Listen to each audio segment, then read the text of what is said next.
Okay, I think we can start. Hello and welcome everyone. Today is October 14th and this is Metal Cube community meeting. Just a reminder that this meeting will be recorded and posted later on the Metal Cube YouTube channel. If you have any items that you want to discuss with the community today, then please go ahead and add it to the agenda. Also, please add your name in the attendance list. I will also share the link for the Google Doc here on the chat. Uh,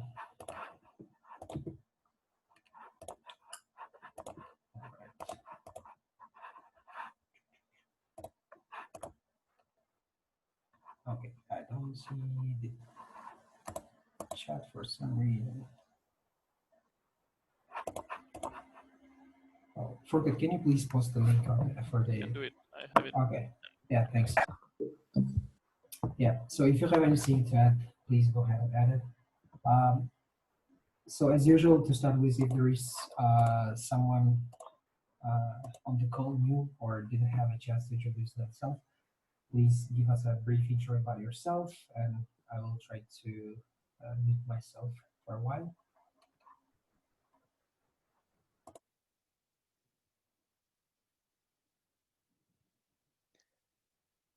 Hi guys, I just wanted to kind of reintroduce myself. I participated a few meetings before, but not on permanent basis. And recently, I came up with some sort of new, not new, but debugging improvement for the product. So in this case, I'll start from some small documentation change, documentation proposals, which you will probably see in Metal3 docs today or tomorrow, and hopefully to start my contributions after that.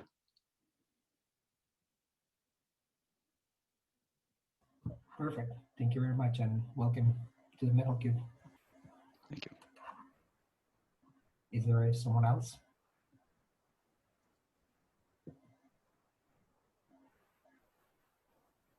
Okay, I take it as a no. So the first item in the agenda today from Wyatt, well, I see 3 of them, so Wyatt, please go ahead. Yeah, sure. I'll start with a couple of PSAs. So there was this week the decision regarding the KubeCon office hours. So we decided to apply as a project to have this sandbox project office hours. Unfortunately, the times that were fitting the most for the doodle were actually already taken. So it was really fast. So we got at the end the 17th of November at 9 p.m. UTC and the 20th of November at 7 p.m. UTC. Yeah, I'm not going to change that to any other time zone. Like you can do the calculation yourself. So yeah, it's 2 45-minute sessions where there can be like a couple of maintainers presenting the project at first and then answering the questions from the audience. So that's for the first talk, let's say. The second one is that there will be an OpenShift presentation next week, so next Monday. We will be having a talk with Feroz on the Ask Me Anything session of OpenShift. That's on the 19th of October at 6 UTC, 6 p.m.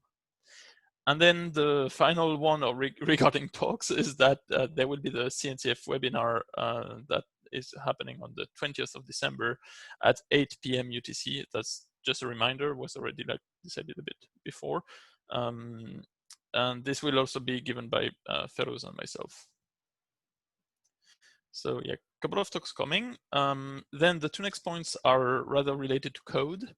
The first one is that we did the shift of the BMO structure. So regarding this migration to Kube Builder, we had a change in the structure of the BMO repository, and we needed to apply it also in Metal3 Dev and CapM3 and take the new structure into use. So this is now done, and the old structure has now been removed from the repository. So this means it's a breaking change in Metal3 Dev. So if you happen to like run with an old version, let's say, of Metal3 Dev, it won't work with the new version of BMO. So you need to update as much as possible. And then the last point is that CapM3 v0.4.1 was released today. It contains some features like ironic TLS and ironic HTTP basic authentication.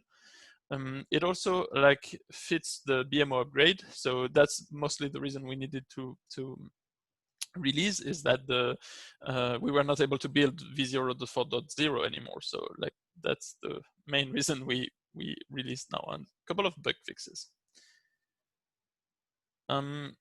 So then I noted basically two of the items as like discussion topics, so that if there's any question, we can address them now.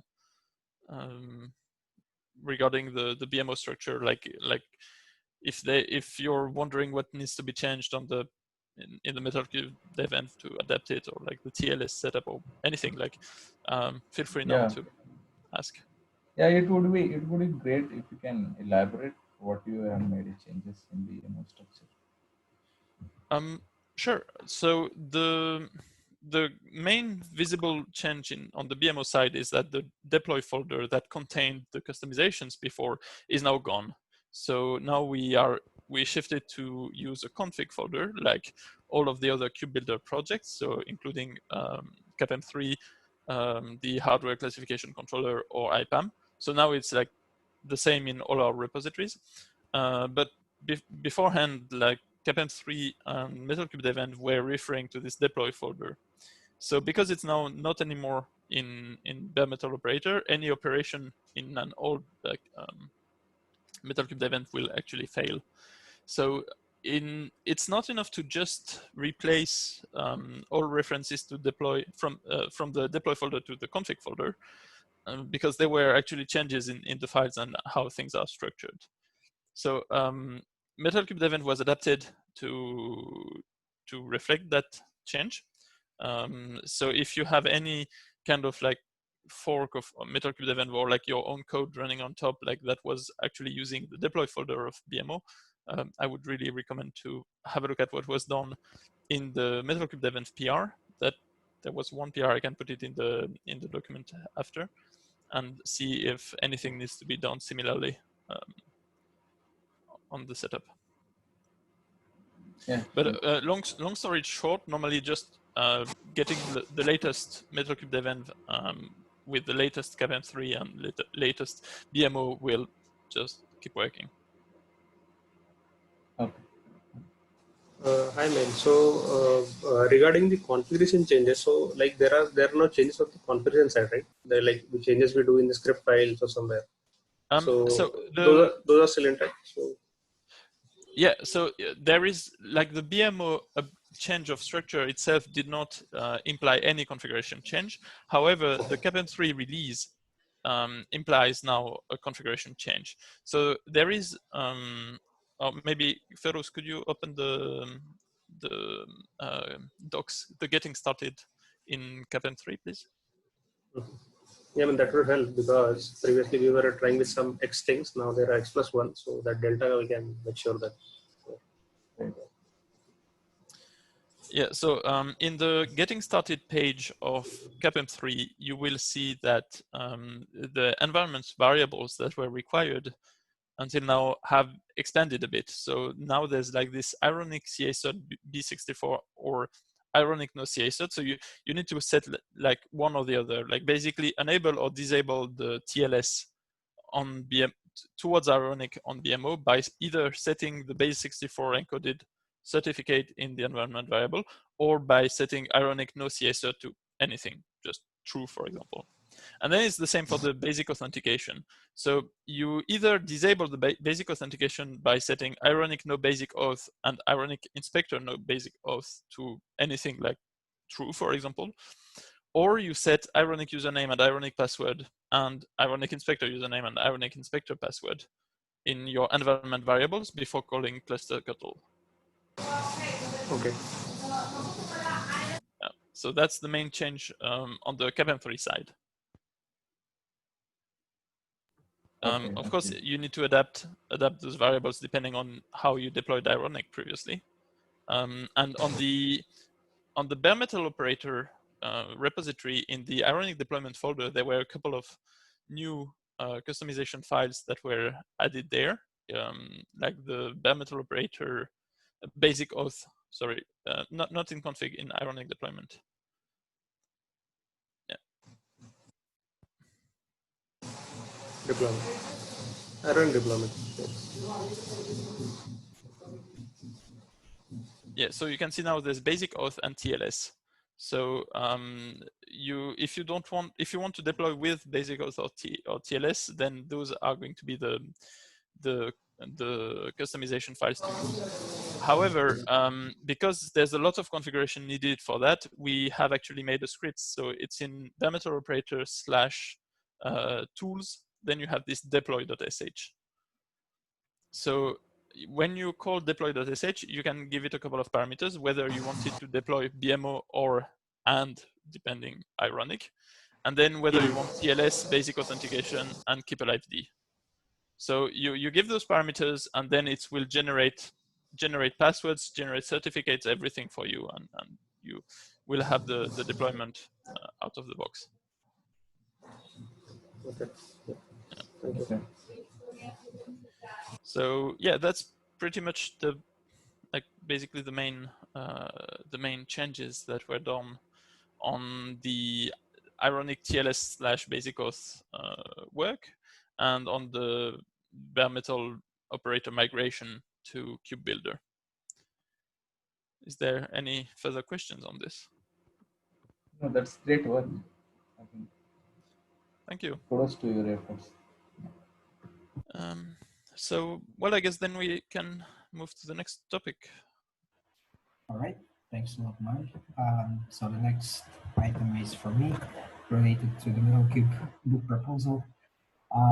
We were discussing with the community a bit, and then with Pep, who was also working on the Kubert project as well, on the documentation, and we were having some calls to discuss what would be the best way to host the book in the project, because they also have a similar problem that they have multiple repositories and they want to have a single book that will fetch the documentation from each repository, and which is the similar kind of the case for us. So we have the documents in the BMO and the CapM3 in the IPAM, all these repositories, and we wanted to have a book without moving those documents to a single repo. So we wanted to use MDBook tool, but as I said, these problems didn't really allow us to use it simply. So, but thankfully we had some other tools like Netlify, and then we were discussing basically with Maya a couple of times how to do that. So we came out with a kind of proposal that I will probably share it tomorrow. We had a mailing list, and then ask everyone to have a review and give some comments and the feedbacks, and if it looks okay, and then we can start doing actual work for them and put the book in place. Hopefully, it's very soon. So yeah, that's just a update from my side. Is there any questions or comments on this? Okay. So the next item is from Digambar, present new HCC feature in the next meeting. Digambar, please. Yeah. So I think we have developed one prototype here for error classification, which will be a great addition to classification hardware classification controller. We would like to present that in the next meeting, and then we'll publish that work. And I think we'll have to submit the proposal for that as well. But once, because it's a prototype, we would like to show that first, and then we'll work on uh, proposal, because it is the prototype. We thought that it would be good addition to HCC and Metal3, because eventually we got that idea and we have implemented internally. That's where we're putting some couple of weeks on it because we want to present that to community. So maybe next meeting I'll take that in the first half. Yep. Thank you. Is there any questions to Digambar? Actually, yeah, sorry. Do you have any integration with the Metal3 dev currently, or is it still like you have your own development environment? No.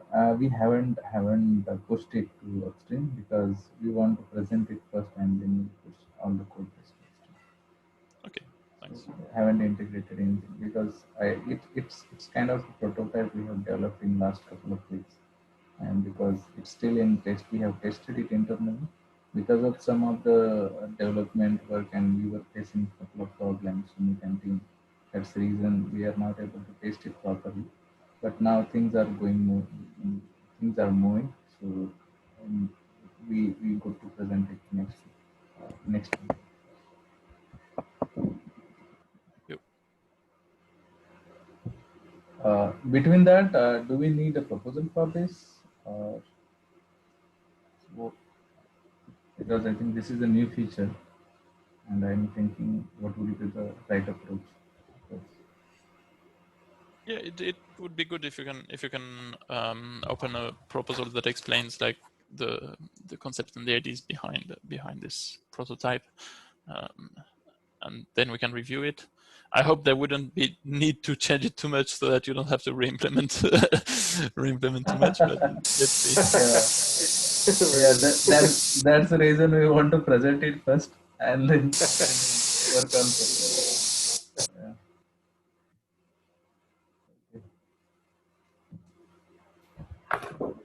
Thank you. Any other questions or comments?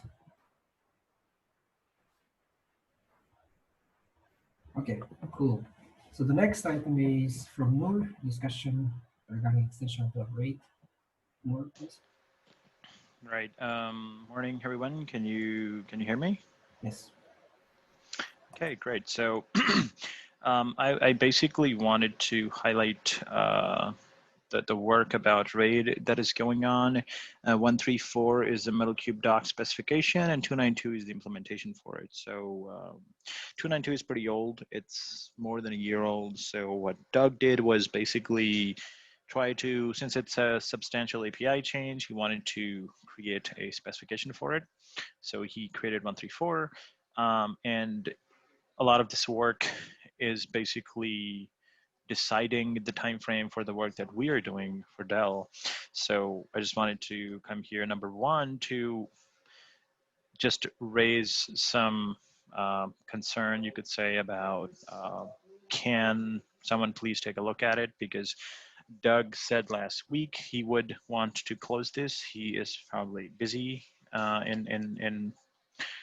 in some other work. So because this thing has been blocking our work for a really long time, and it would be great if we can see this work going forward, both the specification and the implementation for it, which is the work that we have been doing basically for the Dell hardware, but this patch is for Fujitsu. But it implements some, bare bones work, like the implementation of cleaning steps and everything is what this does, which is not specific to Fujitsu. That's why we wanted to piggyback on this patch to create our own. And until this one merges, our work cannot be merged. It's a bit of a blocker for us. That was point number one about the RAID functionality.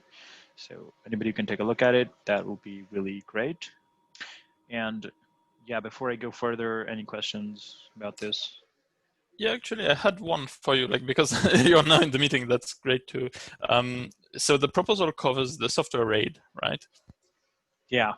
I was wondering like a bit about the interface that is proposed, because the when, let's say, like it's with the Ironic, you can like decide like that the RAID that you're putting in place will be the root volume, right?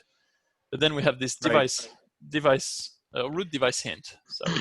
Right, And right. it was said that in the proposal that the root device hint would be ignored if there is actually a RAID configured, right? But I was just wondering, like, wouldn't that hinder the case, like when there is the user has configured the RAID to be on disks that would not be the root disk?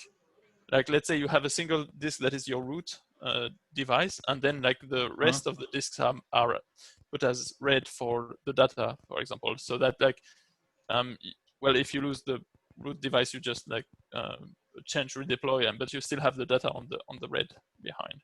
Yeah, yeah.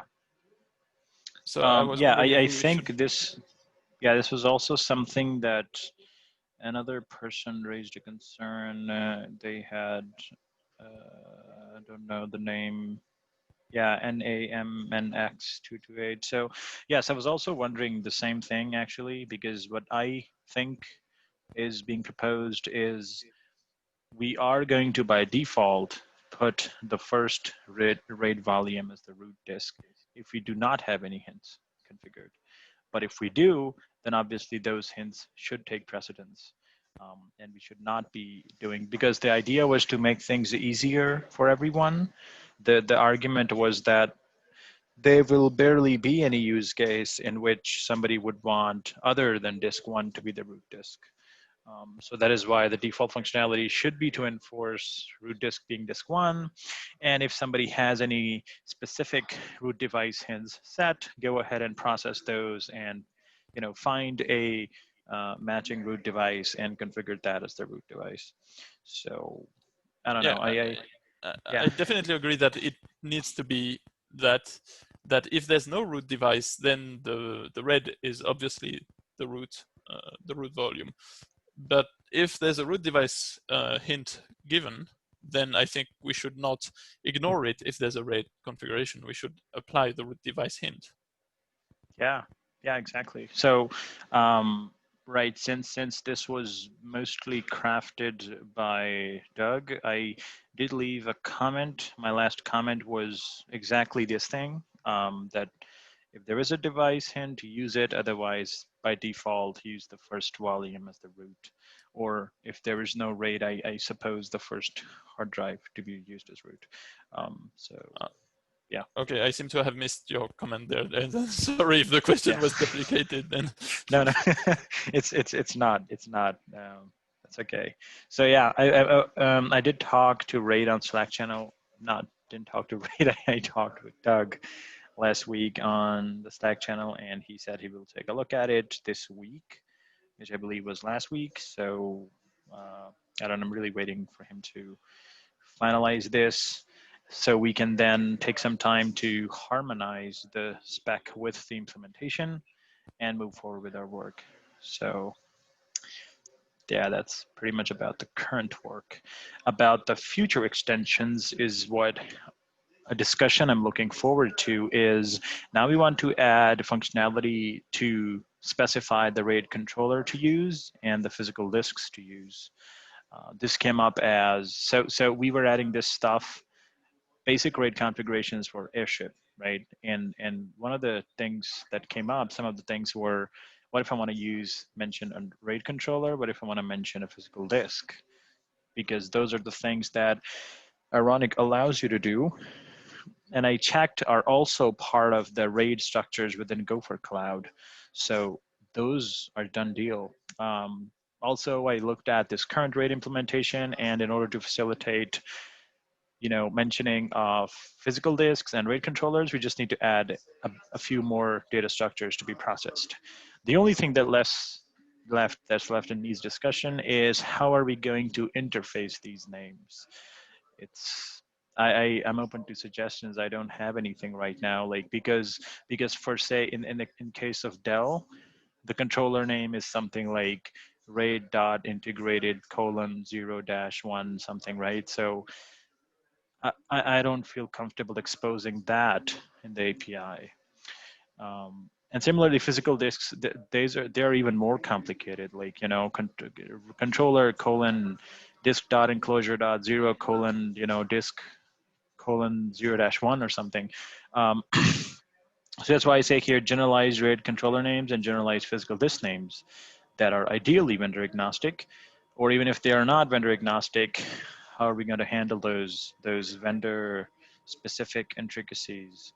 So if anybody has any ideas right now, we can discuss that, or when I start the specification document, we can have discussions there, whatever suitable. I would like to have a specification document because those can actually help have a healthy discussion. People can go back on those and see why a certain choice was made and stuff. So if anybody has anything off the top of their head, feel free to share with me. Those are very embedded devices. So defining those in the template would be more complicated, I guess. No, So so what I mean is, so for example, the way we did for BIOS, right? When I was doing the BIOS work, currently the implementation it has is we maintain what is called an options map or something, right? Which translates the generic metal cube names into specific vendor names. So for example, a metal cube name will be virtualization enabled, but the vendor name will be proc virtualization. So there's a dictionary or a map structure within BMO, which literally translates one name into the other before making the API call to Ironic for configuration. So that's how the vendor part is hidden. Each vendor will have its own map, which will expose same attributes and convert them into different actual Ironic attributes for each vendor. So that's the way we handle it in the case of BIOS configurations, which to me looks good. So if we do something like that with RAID controller names and physical disk names, the question is, what are those generic names going to look like, right? So are we going to say something like controller 1, controller 0, controller 5, or RAID controller 1, or something like that? So those are the things that need discussions, the CRD extensions. Other than that, I believe the actual mechanics within the BMO are pretty straightforward. okay. Yeah, I think that would require some sort of helping hand from other members, which are actually working with different vendors. So maybe Yeah, there are any. because instead of RAID 1, RAID 2, I think we should specify a root, I think OS controller and logical disk, or Disk otherwise controller, disk controller. data disk controller, something like that would be helpful. That is more significant one. I think, Noah, you're going to have to put together a generalized paper first, and then we'll have the discussion because everyone's going to be way off. Right. Yeah. Yeah, that Proposal sounds needed. reasonable. Okay, yeah, I'll do that. I'll start up a PR in Metal3 Docs with whatever I have so far and open that up for review. All right. 131 proposal looks good to me. I think Mail also looked at it. Maybe one of the things you can add it or mention it.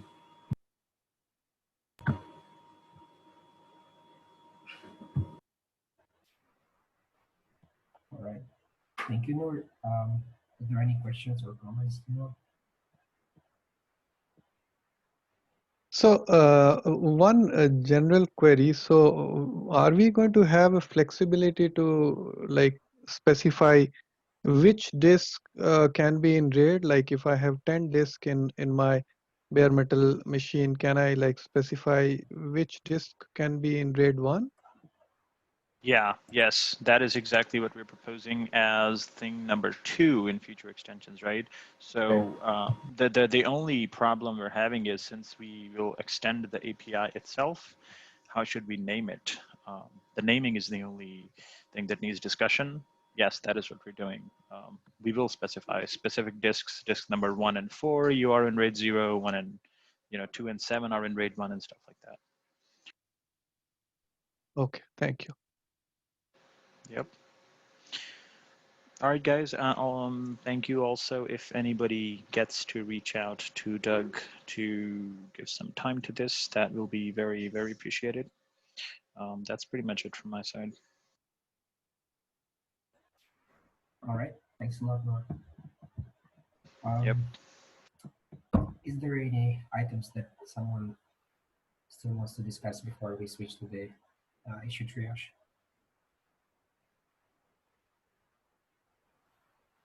Okay. So the last item is yep. There is one thing from my side. Is there any reviews or mail if anybody of you are presenting Metal Cube session on next week's Open Infra Summit? Have you proposed something like that? Anybody? Sorry, are you? Yeah, Mike, go ahead. Yeah, not that I know. On the we don't have anything on the Open Infra Summit, I think, or maybe like Red Hat has something on their own, but it's not like Metal Cube project presentation, I would think. Because I have submitted one proposal for hardware classification controller. I'll send a link. I'll add a link here. I'm presenting that post control of Twitter. I'll add it in this time. That's it from my side. Yeah, thank you. All right, let's do the triage then. So since we don't have too many open issues, might I need your help with the triage because I don't think that I have the. You should be able to use the commands. Oh, yeah, right. So this is the configurable disk cleaning options. It's actually the task or the issue that we opened together with Kashif. So we wanted to currently when we use the Ironic during the provisioning and deprovisioning, Ironic does the disk cleaning in all the cases, right? So, but there are some certain use cases where you don't want to clean the disk and keep the data but still go through deprovisioning and then reattach it again. For example, the upgrade scenario. So when you do the upgrade, we still want to keep the data on the disk, which are like external storage, for example. So this option is not available both in Metal Cube side and in, of course in the Ironic. So we started a discussion with the Ironic community, but it's still VIP process. There was some story of that in the storyboard in the Ironic side, but it's still under discussion because they are a bit, how to say, they're thinking that it might be risky to allow the users or administrators to disable the disk cleaning because it might result in the disk. You might, for example, forget to do the cleaning and then you will end up with having the old data not cleaned up. So it might cause some problems. So, but as I said, like we have started working on this on the proposal initially, starting from the Metal Cube side, and then soon I will start proposing opening the proposal on Metal Cube docs. So I think it's a feature request, I would say, for the what is Is it regarding performing Ironic clean steps for the specific disks? Yeah. Right? Yeah. Okay. Okay, that is a good feature. I don't know how was the type or how you write. Mike, do you remember? Sorry, got distracted by questions like. Can we call it like a feature request? I don't remember the exact phrase for that. Me neither, actually. Let me open the open the issue number 626, right? Yeah, because it was here, but I don't see it.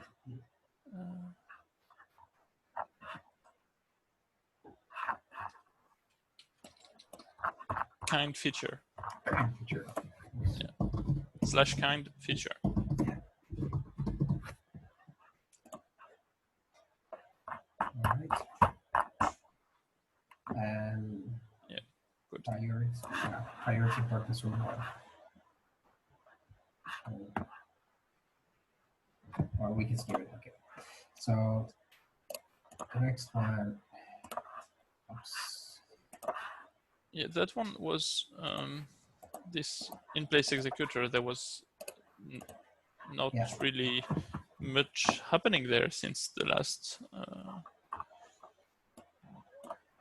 So you can maybe also put a kind feature and then leave it there for now. Yeah, I see you were chatting in there. Good. The next one is feature external provisioner. This is also, oh, my computer is freezing. So external provisioner integration enhanceable using hooks. Okay, so flexible configuration for tree provisioner.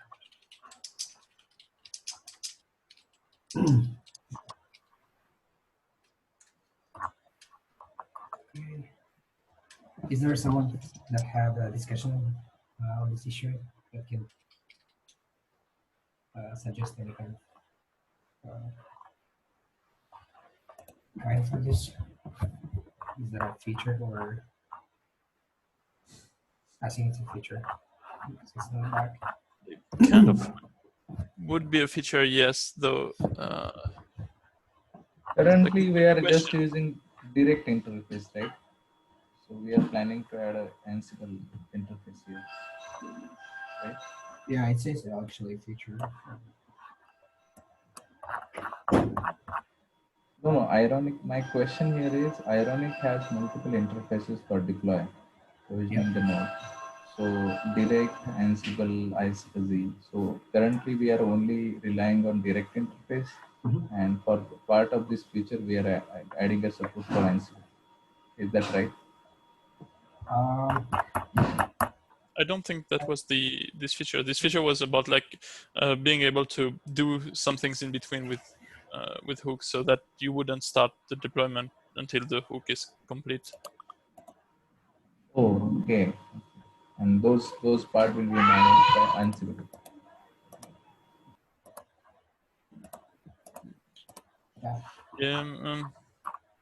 I don't know. Just maybe just put kind feature to get it out of the. Yeah. Through issue flash. All right. So the next one is sorry. Make fields with Ansible version. So yeah, this is related to Metal3 Defense. So we switched the Ansible version from 2.9 to 2.10 recently and started having some issues in the way that Ansible uses the playbooks. So we did some debugging with Kashif and with Forget, but we're not able to really find the cause of it. Yeah. Forget, I see that you have commented. Do you have anything to add here? Yeah. Yeah, I was looking into it a bit. I opened the issue in Ansible because I think there's an issue with the filtering, so that I didn't got a reply yet. So it's work on in progress, maybe something like that. Okay. Yeah. Thanks a lot. So I'll put it in a kind of back for this thing for now. Sure. All right. So the next one is support.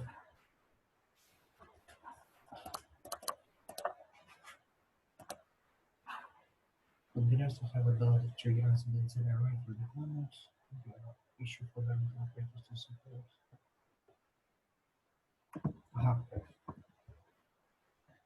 So this is also, I think, a feature, but I don't really know what this. Oh yeah, Ligamba, this is what you were mentioning, right? Earlier.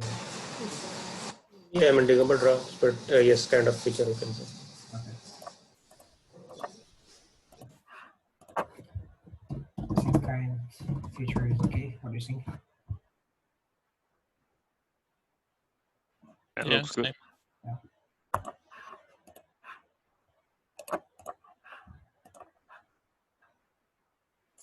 So failing to onboard introspect real nodes in Metal3. Yeah, so this is the issue. Like we had a discussion last week, I guess, over Zoom with you and Kashif. So this is the case, and currently what we have done is we lost this one. sorry, hello. Yeah. Yeah. This is the issue that we discussed over Zoom call last week, or maybe last week. Yeah. And yeah. So currently we did give a try. Maybe it was 2 days ago, but it was not successful. But we're still looking at it. So we'll update once it is have some next level update. Okay. Yeah, to be honest, I didn't have yet time to look into it like after we had a discussion with you. But I will try to spend some time during this week. So the current update is that we actually deployed BMO and Aeronic separately as a standalone, and there we are able to introspect these nodes. So okay. Just a thing that we have to try this with the dev environment. Yeah. All right. And but you also were able to run the Metal device while disabling this TLS and basic authentication, right? That's what you mentioned. Yes. So with disabled, I mean both the things disabled, we are able to get past through the deployment. Only this bug part remains to be tested. So okay. Yeah. Thank you. All right. And I think the last one is from Mile.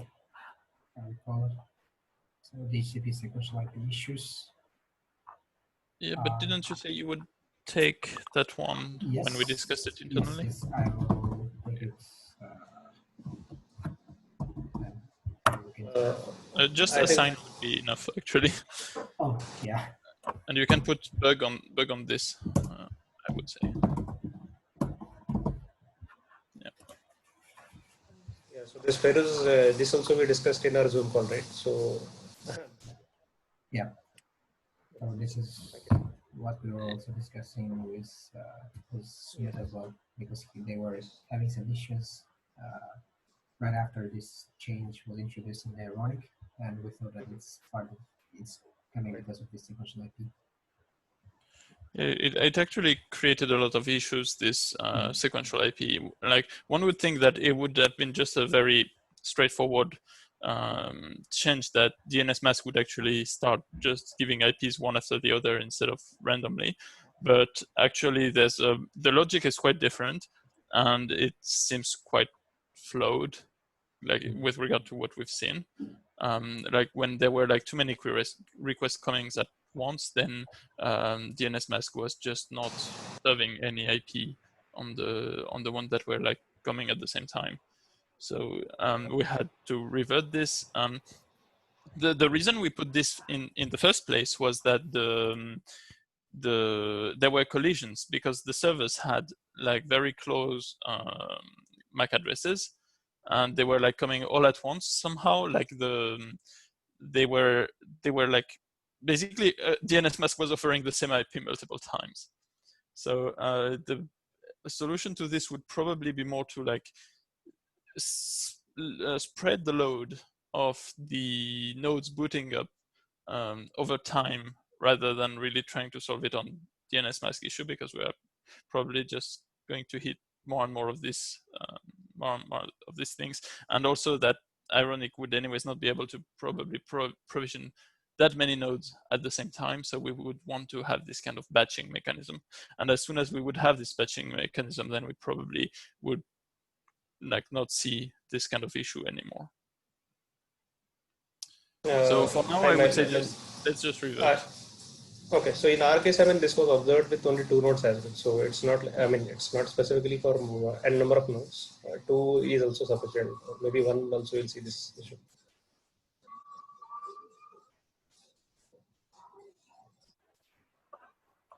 That was the update from our side. Yep. So I will, for now, then do the revert of this, so we don't break the existing setup. All right, I assume we're done with the issue triage. So and it was the last item. Thank you very much, everyone, for joining, and have a nice rest of the day. And see you in the next community meeting. Bye bye. Have a nice day. Bye. Thank you. Bye. Thank you. Bye.